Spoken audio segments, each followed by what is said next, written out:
ఎవరికి శాంతి కావాలి? ఆదివాసీలకు శాంతి కావాలి మనకు కదా. ఎందుకు అక్కడ గొడవ? మీరు ఆదివాసీలు వాళ్ళ అడవులలో వాళ్ళ బ్రతికేదో వాళ్ళు బ్రతుకుతున్నారు. మీరు తుపాకులు తీసుకొని అక్కడికి ఎందుకు పోయిండ్రు? దానికి ఆన్సర్ చెప్పండి. ఆన్సర్ చెప్పండి. మీరు తుపాకులు తీసుకొని అక్కడికే ఎందుకు వెళ్ళారు? వాళ్ళ దగ్గర మీకు షెల్టర్ కావాలి. వాళ్ళ అమాయకులు కనుక మీకు ఇంత భోజనం పెడతారు, తిండి పెడతారు కనుక వాళ్ళ అమాయకత్వాన్ని మీరు దోపిడీ చేస్తున్నారు, మీరు క్యాష్ చేస్తున్నారు. మీకు షెల్టర్ ఉంది అక్కడ.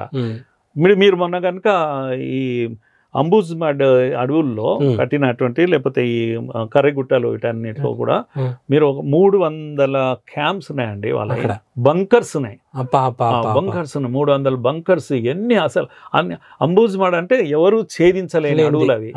అక్కడ బ్రిటిష్ వాడు కూడా వెళ్ళలేకపోయాడు.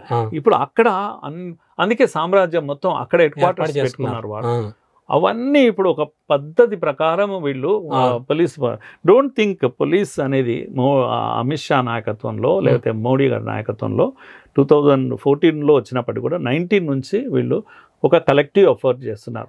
3 రకాల పద్ధతుల్లో వీళ్ళు నిర్ణయించుకున్నారు. ఇంతకుముందు సామాజిక ఆర్థిక సమస్య అని కొందరు అన్న, కొందరు లా అండ్ ఆర్డర్ ప్రాబ్లం. అసలు మిక్స్ ఏ ఒక్కటి కాదు, 2 కలిపే ఉంటుంది.